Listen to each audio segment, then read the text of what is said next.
નમસ્કાર, આપ જોઈ રહ્યા છો સ્પાર્ક ટુડે ન્યૂઝ। તરસાલીના કૃત્રિમ તળાવ ખાતે મા દશામાની પ્રતિમાનું વિસર્જન કરવામાં આવ્યું। વડોદરામાં અલગ અલગ જગ્યા પર કૃત્રિમ તળાવ તૈયાર કરવામાં આવ્યા હતા અને જ્યાં મા દશામાના પવિત્ર વ્રત પૂર્ણ થતાં સૌ ભક્તોએ મા દશામાને વિદાય આપી હતી। માતાજીનું અહીં વિસર્જન કરવામાં આવ્યું હતું। મૂર્તિના વિસર્જન માટે તરાપા ફાયર બ્રિગેડના જવાનો, પોલીસ તંત્ર, હોમગાર્ડના જવાનો, 108 વગેરે વ્યવસ્થા કોર્પોરેશન તરફથી કરવામાં આવી હતી। પરંતુ કેટલાક દ્રશ્યોમાં દશામાના વ્રત દરમિયાન શ્રદ્ધા અને પૂજન અર્ચન કરી મા દશામાને ચડાવવામાં આવતો પ્રસાદ અને ફૂલ અને અન્ય ધાર્મિક સામગ્રીને કોર્પોરેશનના ડોર ટુ ડોર ફરતા કચરાની ગાડીમાં નાખી દેવામાં આવ્યા હતા।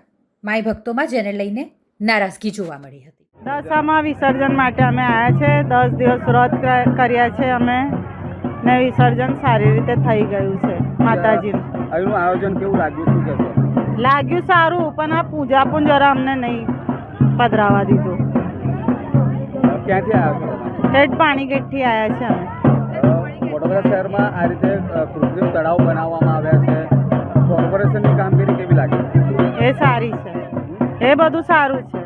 આજે 10 દિવસની મહેમાન ગતિ મા દશામાએ માણી અને આજે તમે વિદાય કરવા આવ્યા છો, કેટલા ભાવુક છો? શું કહેશો એમના વિશે?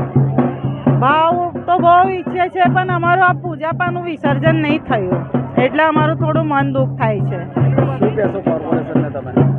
એ આટલી સુવિધા તો મૂકવી જોઈએ ને, કે ભાઈ આ આટલી અમે 10 દિવસ સેવા કરી, એનું બરાબર વિસર્જન થવું જોઈએ।